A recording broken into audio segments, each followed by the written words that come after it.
Hey, welcome to the Cam and Otis Show. Great that y'all joined us today. Got a friend of mine and coaching associate, Deborah Huisken, and coming from beautiful Boston area. And man, we were talking about that earlier. And Deborah, great to have you on the show today. Thank you. Nobody to be here. Yeah, but I wanna jump into something that you and I had talked about once before, and I love it. It's the gifted outlier. And I just love that part of your business and your line and thought process. And I'd really like to talk about that some. If you can kind of define that for us, that'd be great. Oh, how fun. I love that topic. Thank you. So, it's interesting because I do a call myself, and I was just talking to some people that I used to work with in the early days of my career. And it reminded me when I first started working in business, I worked with millimeter wave electronic component manufacturer, and we were talking about world-class physicists and scientists, and I was totally intimidated. And they got me working on proposals with them, and I'm looking at this very heavy academic material and I'm thinking, what the heck are they talking about? And finally I went to one of them one day and I said, tell me what you mean here. And he put it into like layman's terms. I'm like, oh, is that what you're talking about? And what it made me realize is that these very, very bright people needed to be translated. In academia, you have, for instance, you have people who incredibly bright, but they're theoretically bright and they don't know how to communicate with the rest of the world. That's where it kind of started. And then the next company I went to, I was working in a software company, and they were, again, very bright people, but fortunately the company was able to sort of corral that intelligence because it was a small company and we were growing. And so everybody had to kind of pitch in. What I started to realize after I left those companies and went into larger organizations is that there are a lot of really bright people who see things that other people can't see, who understand how things work, who question, who bring in stuff from crazy places that you'd never think it was related, and then they put it all together for you and you're like, oh, of course, well, that makes sense, but you'd never would have thought of it. And to me, those are the gifted outliers. Those are the people who see things, understand things, create things, identify problems and solve them just because they love identifying problems and they love solving them. And a lot of times organizations don't know how to work with those people. Mm. HR, they walk into an HR person's office and the HR person is wondering, who is this person? Are they for real? What is it that they can offer? And will they fit in the organization? Because organizations need to put people into roles, get people to move in the same direction. And the larger the organization, the more pressure there is.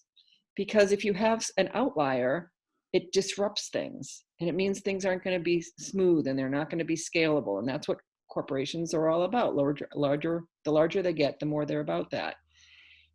And yet, those outliers, those people who can see and who, might be the rock in the stream that makes everything have to go around him, right? Those people actually can see things coming and can solve problems that other people in the organization can't, because they're just not thinking that way. They're focused on their goal, and they're not looking at, oh, wait a minute, here's this virus coming in sideways. What are we going to do about that? Right?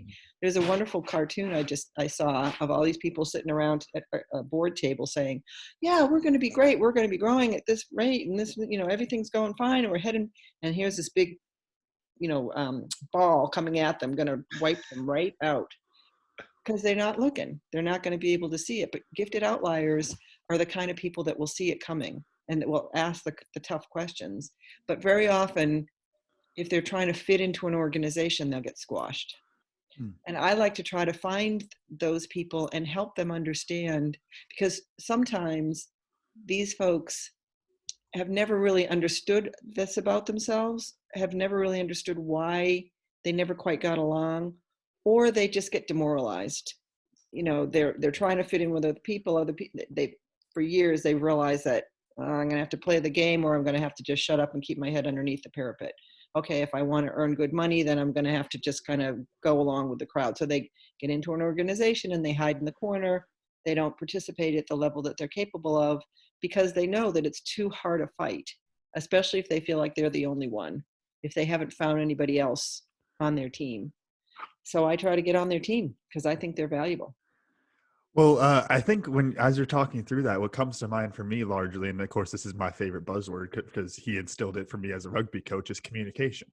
And it kind of goes down to that kind of encoding, decoding process of you have to, even especially to take your easy example of the super smart physicists, they have to be able to, or you have to have someone on your team who can recommunicate the really smart, really big picture, crazy stuff they're talking about, or really small picture stuff that they're talking about, and being able to apply that to everybody else. Because Yes. that lapse in communication is where all of those gaps you're talking about come from. Yeah. So Deborah, how would you, as a team leader or as a member of that team, how would you work with someone to get them to try to understand that encoding and decoding process that they're looking at as far as communication goes?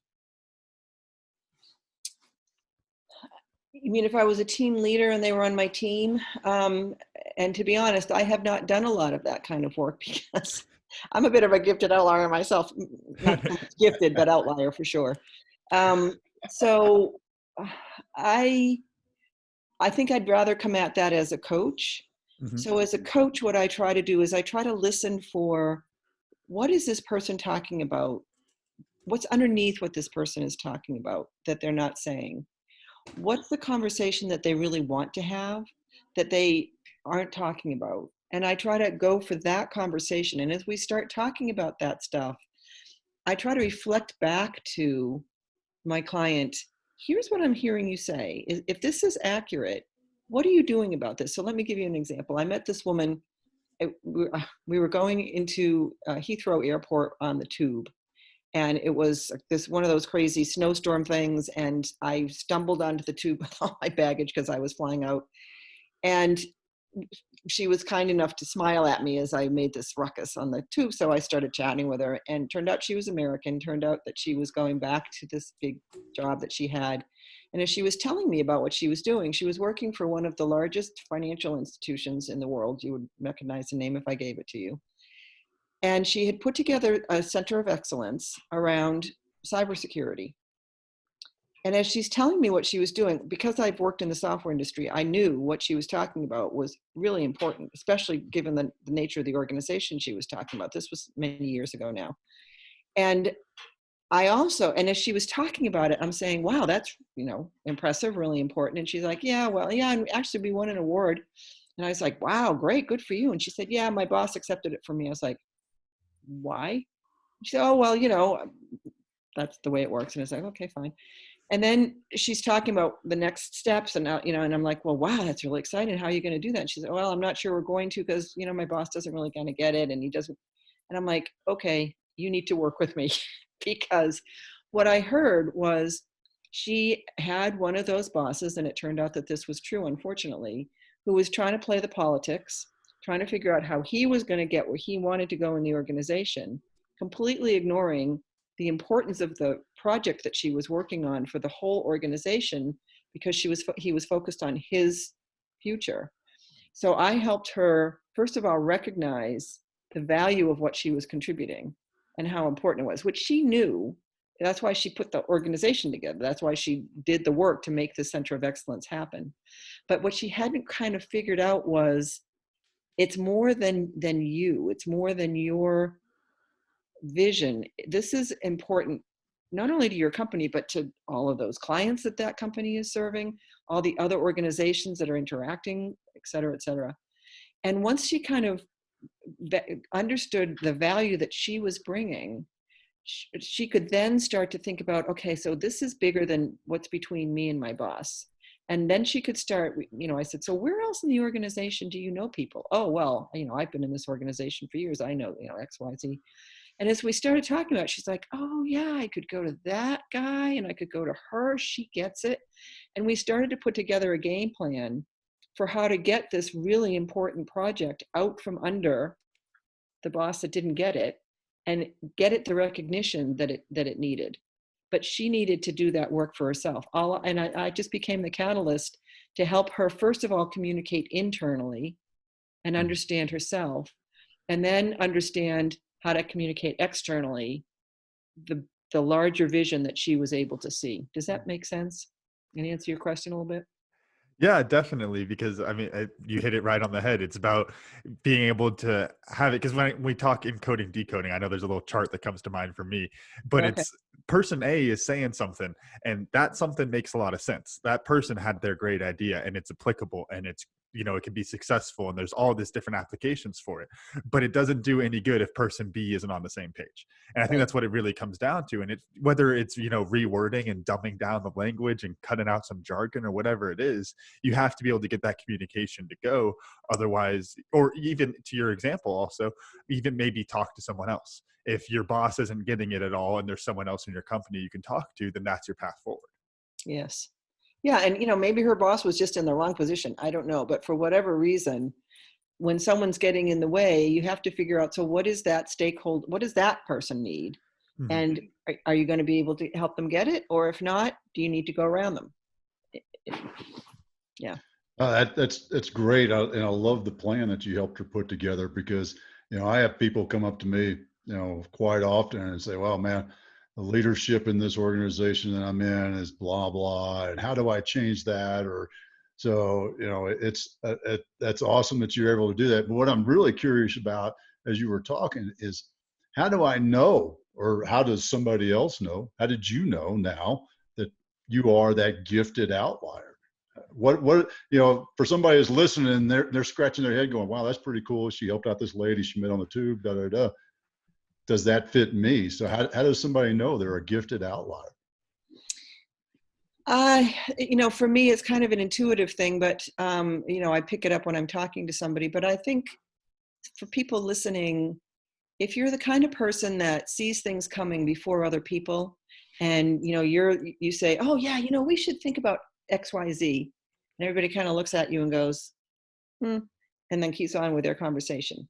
And then a week, a month later, somebody, other bright spark in the group says, oh, we should do XYZ. And you're like, I said that a month ago. That's one clue. Okay. See Yep. things coming before other people see them. And it may take other people a while to accommodate their thinking, to absorb, what you're saying, and kind of put the pieces together that you've just made an intuitive hit with. I had a teacher once say to me, you go from A to M without even thinking about it, and you forget that everybody else is going A, B, C, D, E, because you're already over at M. Mm-hmm. So that's one way to think about it. Another way is, maybe you march to a different drummer. You've always been the kind of person who kind of feels a bit like an outsider, and kind of wondered, how does everybody else know this stuff? Or like, how does everybody else feel comfortable doing this community thing? I just don't get it. I'm trying to think of some of the other, and I think very often they're very bright people who, they get hired for being very bright. They get hired for being what they're capable of doing, but then the organization just doesn't seem to know what to do with them. And that's a really sad one. I actually had someone say exactly those words to me. They wanted to hire the best and brightest. They got us here, and now they don't know what to do with us. And it broke my heart, because talking to her, there was so much energy and so much passion and so much vision that she had. I didn't understand half of what she was saying, but I could feel the energy of what she was saying and where she wanted to go with it. And her organization did not know what to do with her. And it was hard. Well, Dad, I'll set you up. Here's a fastball right over the plate, and I hope it's where you're going with it too, because it's something we've talked about a lot. That you have this diversity of opinion, diversity of thought, diversity of background, all these different types of stuff, and it can be so useful to an organization if you're all working towards the same goal. And a big piece of that, Dad, is having everyone in the right seat on the bus, right? Yeah. Yep. Oh yeah, yeah. I mean, yeah. One of my favorite things out of Jim Collins' book, Good to Great, yeah, is that. And a lot of times what happens though is organizations will have, like the one you were just describing, they have this big vision. It's like, man, we're going to do all this stuff, and they go out and they find the people and they invest and they, as a business, and they're like, man, we're doing it. And then all of a sudden it's like, oh my God, these people are really coming up with some ideas. That's scary. Yes. And and then they get, you know, either they get afraid of taking that leap into that visionary sort of thing, or just as often, I think, is they're not secure in their ability to lead. So it's like, yeah, that's not a good idea. And they squash those things. And what happens is, in a team organization, that team's ability to innovate, just with the number, there's probably some mathematic formula there, Camden, Mr. Economist, that I need you to figure out, that with the number of times I squash a good idea, X, you know, if that's X, then my correlation with innovation, Y, goes down with the number of times I squashed. I'm sure Oh there's yeah. some. For every time you squash a good idea, I'm sure your innovation drops by some marginal number. I mean, I think that's it. Yeah, there's a thesis when I go back to school. I'll write that one down. There you go. So when you do, make sure you look at Kodak, because they were one of the organizations that had this happen to them. And in fact, I know a guy who became, Kodak asked him to head up the first Office of Innovation, because they knew that they had a lot of bright people. They knew that there were things, you know, like the kind of ideas that created the Post-it note. They knew they had that kind of capacity in the organization, but they didn't know how to tap it. So they asked my friend Bob Rosenfeld to set up this Office of Innovation, which he did. And what he realized was that the big piece was people not understanding their preferences, the way they look at the world, the way they engage with other people. And because of that, that disconnect in terms of communication was exacerbated. And so he ended up leaving Kodak, of course, because he didn't really have a choice, and starting his own organization. And he created something called the ISPI, the Innovation Strengths Preferences Indicator, and using that to help people on teams. So if I'm working with a team, I'm going to be facilitating a team. I'm not going to be leading the team. I'm going to be trying to get people to talk to each other across these differences. And it's been so interesting. You know, when I think about some of the people I've worked with, one guy took the ISPI with me. He was a client. And when he took it, he realized that he had two different parts of his personality. In one part of his personality, the ISPI is based on builder, pioneer, and builder, bridger, pioneer. And in one part of his area of thinking, in terms of ideas, he was totally a pioneer. In terms of the way he processed and worked with those ideas and put processes together, he was totally a builder. So he had parts of his personality that were diametrically opposed to each other, which for people around him, first of all, he didn't understand that about himself until he did this assessment. For the people around him, it was confusing, because on the one hand, he's coming up with all these wild and crazy ideas. And on the other hand, he's being, you know, like really conservative and risk averse in terms of how he wanted to implement them and set the processes up. And they didn't understand it. And I talked to his boss. When we did the assessment, he was kind of on his last legs with this organization, and it turned out they let him go right around the time that we got the results of the ISPI. But we had already set up for me to talk to his boss. So I went in to talk to her just to I was mostly curious for myself. And when I explained to her his profile, she said, boy, if only I'd known this before when I first came in here, because she was a new boss and she had inherited him. She said that might have, I don't know if it would have let me keep him, but it might have helped, because we didn't understand how to work with him and people didn't trust him. Once he knew that about himself, then he could start to look at what aspects of himself he wanted to develop, what he wanted to learn more about how to do, how he wanted to learn to communicate with people, how to spot the people that he would struggle with him, and when they would struggle with him when he was doing his thing. And so he could learn how to have that communication that you're talking about. I think part of that, and of course it really goes back to knowing yourself, is being able to, I mean, so when I look at this as far as innovation and tapping into innovation and all of those type of things, it's really coming down to knowing yourself, and then the term we've used before, which is follow your genius. You're good at something for a reason, and you should keep working on that. And for some people, it's unclear where that goes. But if you really focus on it and you focus where your skills are, you're going to find that innovation. You're going to find those new ideas. But then you have to be able to communicate them. And I think this is kind of the interesting thing, where you have to be able to switch gears. Not everyone can switch gears like this. I think not that I do anything overly complicated, I don't think, but I'm good at switching gears like this. I have a million analogies I can use to describe my crazy ideas when I talk about stuff. But without those analogies, you're going to lose people. And without those analogies and different ways of communicating, you're not going to be able to get your team on the same page for your idea. And because when you don't have a true understanding of what you're talking about, then you're not going to be able to implement it properly.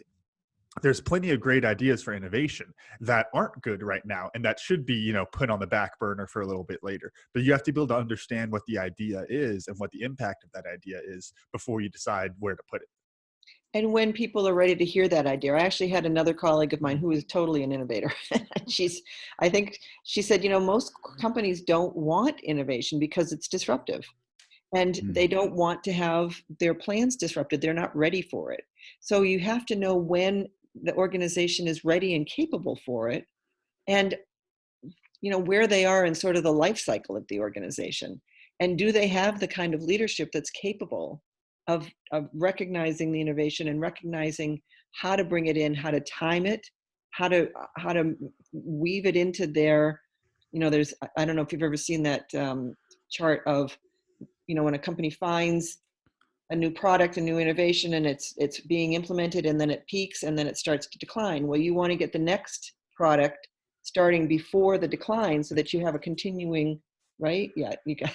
That's our we're laughing sigmoid because curves. yep, Camden's got his sigmoid curve, and that's Is that the sigmoid curve? Tell the sigmoid curve here, Camden. Yeah, so it goes really just performance in general, but it's exactly what you're describing there, where when you reach your peak of performance, when you reach your peak of ability, that means you're going down after that. And so you have to be able to anticipate that and find whatever kind of mechanism it is that can jump you over to that next curve. The example we took it from originally goes back to the New Zealand All Blacks rugby team. And they talk about how if they're performing at the highest level, they know they have to go down. So it's okay, what strategy can we change? How can we change our workouts? How can we change our practice to jump us over to that next curve and keep performing? Or, hey, which player do I need to pull off the field and go bench because he's going to start playing terribly in a few minutes? All those types of things. And I think it applies exactly to what you're saying there. Yeah, sure. Yeah. I want to flip it though, Deborah. So we've talked about the individual. So now as the owner or, entrepreneur or manager, or whatever, call it, the person who's got that somebody, that gifted, gifted outlier on their team, how can they, reap the rewards, quite frankly, of that talent and that skill set on their team and really accelerate it? Right. Well, I think there's a few ways. I mean, the first thing is to recognize that they are a gift, not a problem. Because I think that it's tempting to want to say, gosh, just fit in with everybody else. You're great. I love you. I love what you do, but you've just got to fit in. Well, sometimes it's not that easy. And it may be that you need to bring in a third party like a coach to help translate between you and that person, between that person and the rest of the team. Get people to sit down and have conversations around who is on the team and how can we best use them.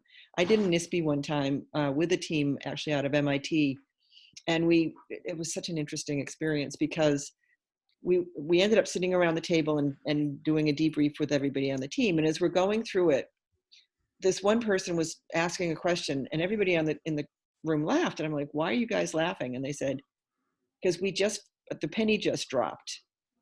Now we understand why you get along with the guy who set up this organization, who none of us understand.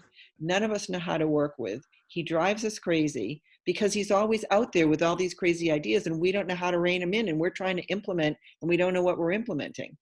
And this one person sitting over in the corner, who was an intern, by the way, get him and he can talk to you, and the rest of us don't have a clue.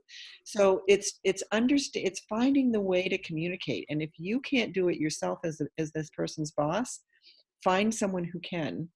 Help them help you help that person is one of the first ways I would say it. And as much as anything, talk to them. I try to understand where they're coming from and what motivates them and what excites and interests them. Ultimately, some people may not make it in the organization, and your best bet may be to help them find another right position for them, but still keep the lines of communication open so that you can continue to tap into their expertise and their gifts in their new organization, but not have to be struggling with fitting them into. So I think there's a continuum. I think it's everything from, you may be a simple conversation with them. It may be that you need to have a coach. It may need that you need to have team discussions and really work together as a group. Or it may be that they need to leave the organization, but leave in a way that you can continue to tap into what they offer, because it's to the best, it's to the greatest good of everyone concerned. And if they don't fit in your organization, why torment everybody? Yeah, that's Sometimes it comes that down to, last. yeah. Oh, that last part is so critical, and I've dealt with a number of leaders and at various levels in organizations, even in the military, where it's like, hey man, if the guy isn't a good fit, then help him go somewhere else and succeed. I Right. mean, people get so wrapped up in that, and they develop this passive aggressive relationship, and it's really it's like, man, is that really serving you and your team well to have that sort of relationship with that team member? So you know what, I want to shift gears though, because I'm fascinated with the Deborah history, from bus driver to mechanic to the dance, and I just drew a blank on the dance name. Lindy Hop. Lindy Hop, yes, which is, oh my gosh, yeah.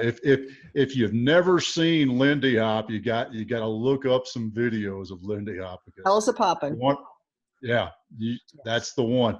That's the You want to one. work out, check out Lindy Hop. And I'm surprised there's not more Lindy Hop workout videos, because that's whoo, man. But what I'm curious about, because I just think that's so fun to go from mechanic to dance and coach and techie, all in there. What's the theme the Deborah theme that's kind of carried you through all those different things? That's an interesting question. Well, when I was young, before I learned to drive a car, and as I was learning to drive a car, I never wanted to be one of those people who got taken advantage of, when they went into the car mechanic shop, and I kept hearing about these stories. So I wanted to learn about how cars worked. And I love to drive. I love exploring, going out. And so when I found out that there were buses driving around my university and that I might be able to drive one of them, and at that point I didn't have a car, I thought, cool, I'm going to, sign up. It turned out, and also as a woman, especially growing up in the 50s, I was born in the 50s. So growing up in the 60s and 70s, there was a lot of making way for women to do stuff that they weren't supposed to be able to do. I was one of the first, when they first started having women pumping gas, I was one of those women. And I had the guy that said, oh no, darling, I'll take care of it, don't worry.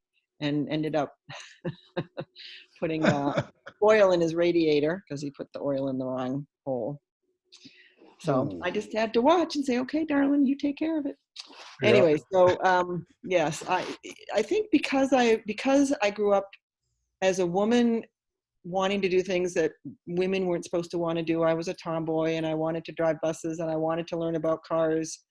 I learned a lot that way. And then I fell into this job, the millimeter wave electronic component manufacturing job that was supposed to be a part-time temporary summer job. But I was so fascinated by the guy that started the company, and he became a good friend, and he actually became one of my clients, which was amazing for me because I had him on such a pedestal.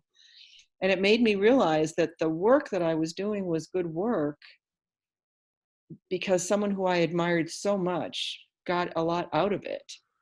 And it made me want to keep doing it. But I also had to figure out what was my way of doing it. Now, where does the Lindy Hop fit in? Well, interestingly enough, I started dancing after I went through a divorce, and I was watching these people do this amazing dance together, and I was thinking, oh, aren't they wonderful? They've probably been married for years, and look how well they know each other.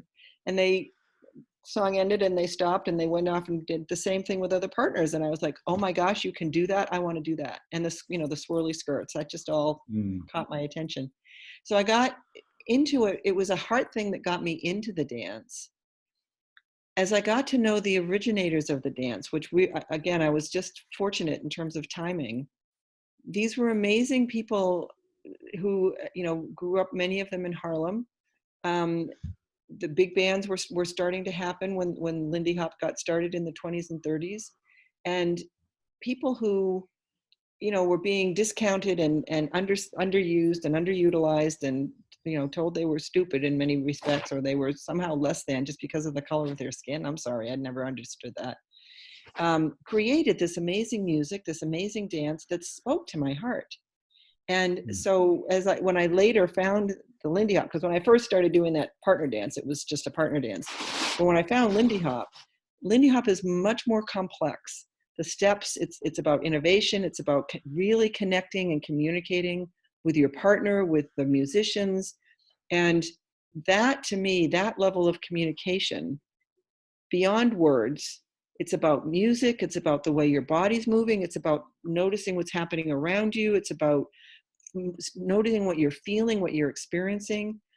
That is a level of communication that just taught me so much about leading and about following and about how important both roles are, and how a good follower is not just someone who blindly goes along behind a leader. It's someone who sees what the leader is dealing with and finds the places to support them. And I'm sure you know this, Cam, as a military person. You need strong followers to be a strong leader. And so for me, it's somehow, maybe it's being on the outside looking in. I've had to figure out where I can connect and communicate with people, but that's as much as I can tell you, as I can figure. I think that's great. I mean, I'm not even going to try to act like I have any sort of dancing skill. I know that I do enjoy it. I used to go dance and do swing dancing and all that. But that was one of the things I remember hearing very early on from the people who were really good at it, was that you have to be able to do both. And that how insightful that is into the dance as, a skill that you're getting better at, to be a follow and to be a lead, and be able to alternate back and forth, because that's what you really have to be able to do, because then you're understanding it. And I think you're completely right. That ties right into the team analogy of you're not going to be a good leader if you don't understand your followers. I think that's just real simple right there. Yes, absolutely. Amen. Yeah. Well, do you have something, Camden? Sorry. Nope. That was you. Go ahead. Okay. Well, no, I love the fact that it's your heart pulled you into that, and that's that filling your cup up. And so how do you sustain that? I mean, you're still dancing, right? You still go out and do that, and then how do you bring that back to your clients, if you will? I'm not dancing at the moment, obviously, because of COVID-19, but I'm blessed that I have an international network of amazing people who, interestingly, the kind of people that are attracted to Lindy Hop are very often some of these kind of people that I'm talking about, very bright people, a lot of engineers, a lot of, which is funny when they're trying to learn it, because they're like, wait a minute, is it 1, 2 or 2, 3? And it's like, just let it go. And so it's the whole IQ, EQ thing. Which also plays into this, the emotional intelligence versus the intellectual intelligence. But anyways, to get back to the question, lots of people are doing stuff online.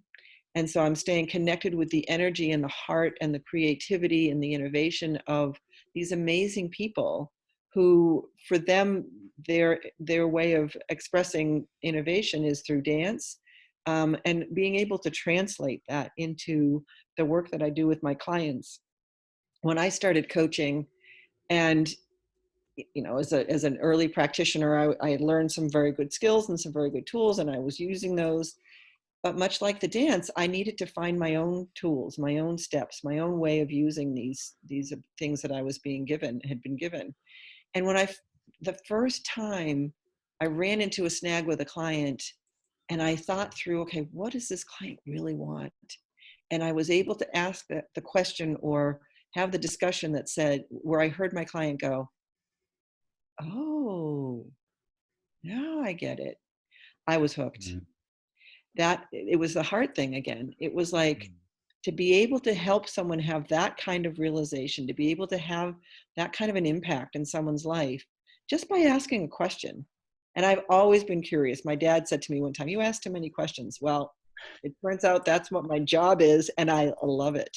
So That's great. Well, one other thing, as we've been kind of tiptoeing around about how to foster innovation and those type of things, what I've been really thinking about as you talk about the little bit of analogy to Lindy hopping, and is that innovation through work concept.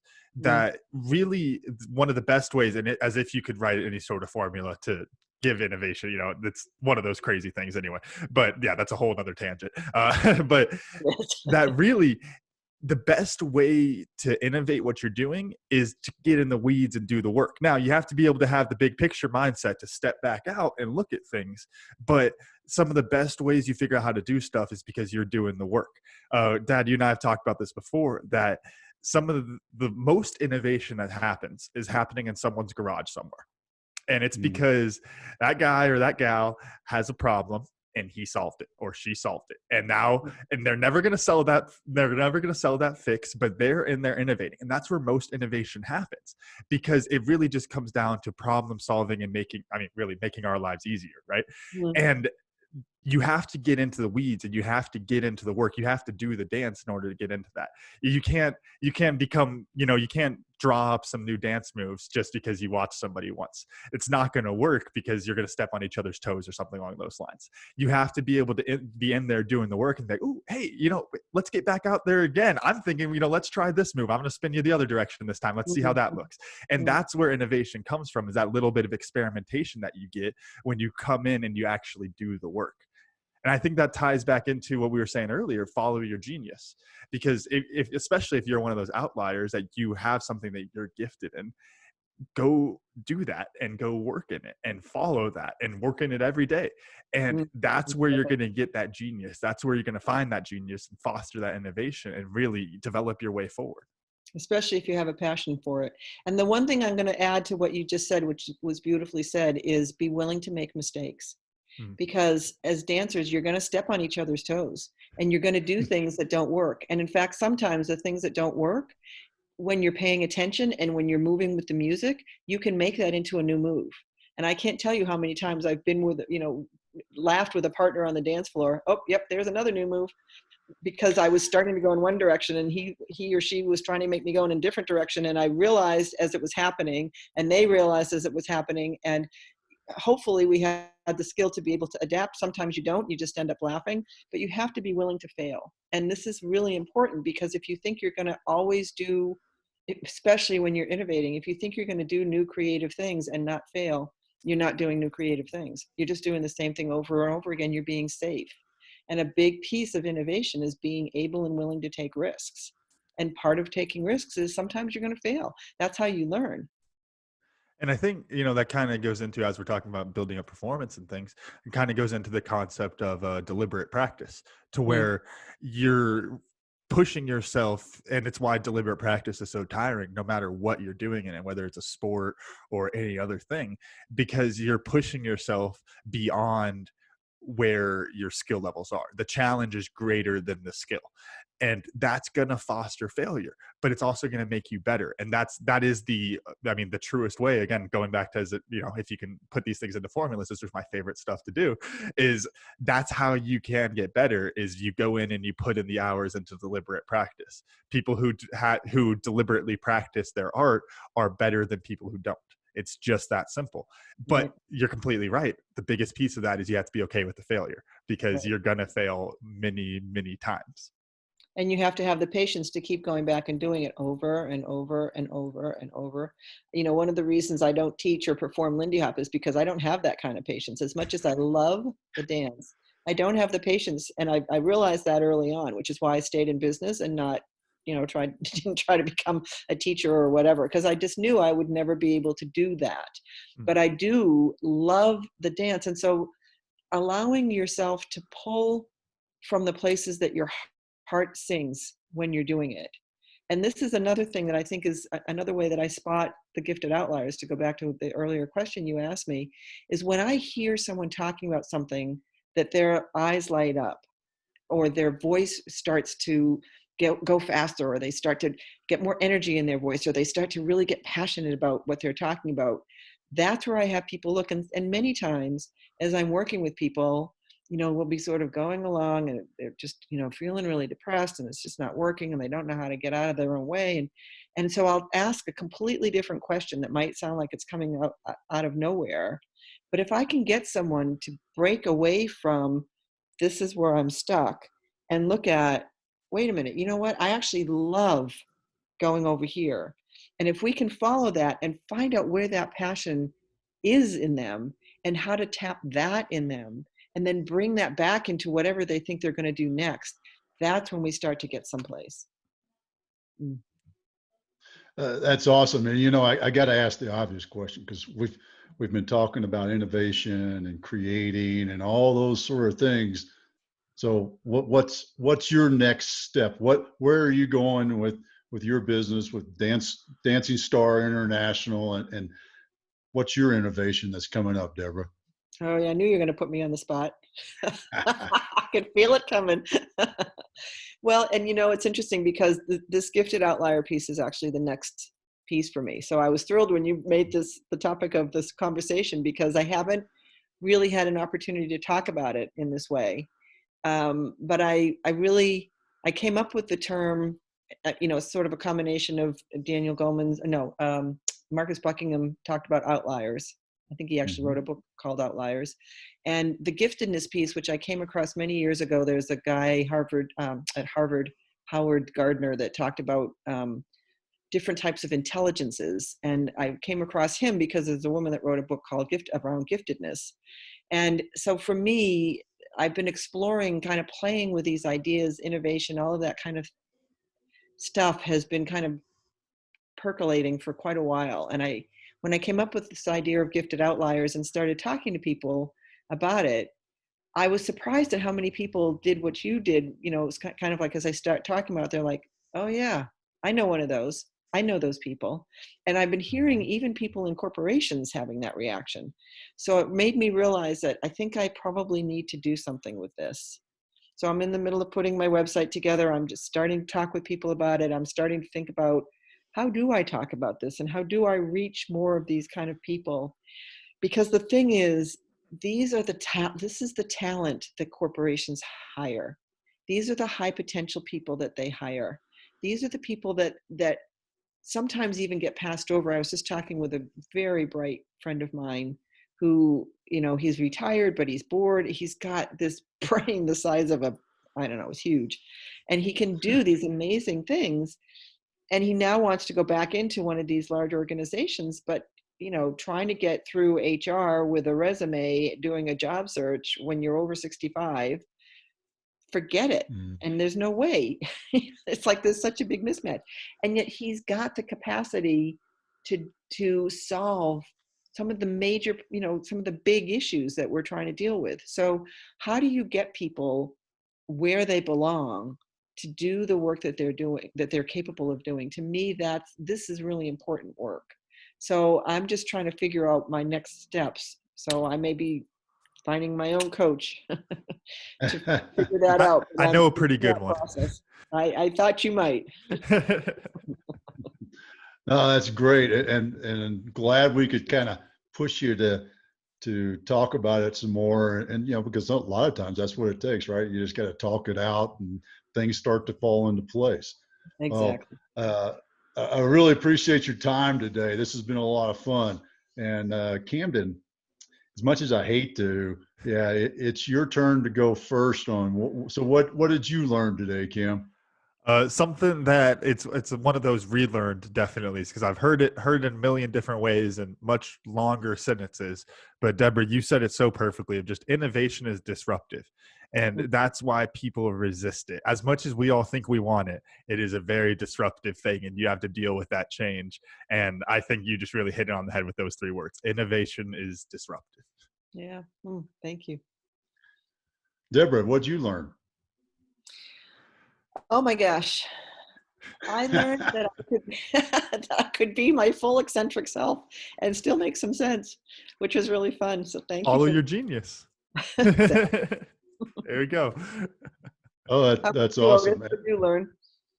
Well, the gifted outlier, you and I've talked about it before, but I really like that. And I like the way that you've framed it and defined it as somebody who kind of has that idea and thought and says it, and everybody's like, yeah, yeah, yeah. And then, at some time period, Camden, this will be another one of Camden's studies going forward. At some time period going forward, somebody else says it and it becomes this great idea.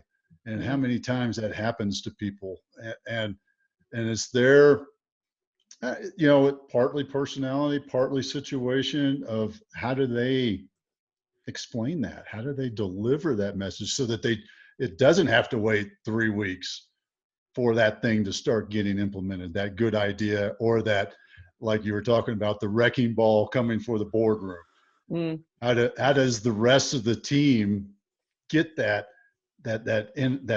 information and see it and save it? So, man, well, this has been a lot of fun, Deborah. I really appreciate you taking some time out of the day and sharing with us. And yeah, can't wait to see where Dancing Star International is going to jump to next, and how you're going to solve some great problems that are out there. Yeah, that would be great. I'd love to do that. Thank you. Great chatting with you, Camden. Deborah. And thank y'all again for listening to today's show. Special thanks to our guest, Deborah Huisken. I get that one right? Huisken, like that town in Texas, but with a K. Huisken. Huisken. It's one of those, the more I'm saying it, the more I'm thinking I'm messing myself up, so I'll just move on. And our sponsors, MASH, Military and Athletic Strength Hemp Oil. You can check out recent episodes of The Cam and Otis Show on Spotify, Apple Podcasts, or wherever you get your podcasts. And you can also get a full archive at thecamandotishow.buzzsprout.com. Cam and Otis Show is on Twitter, Instagram, and Facebook. And thanks again. We'll see y'all next week.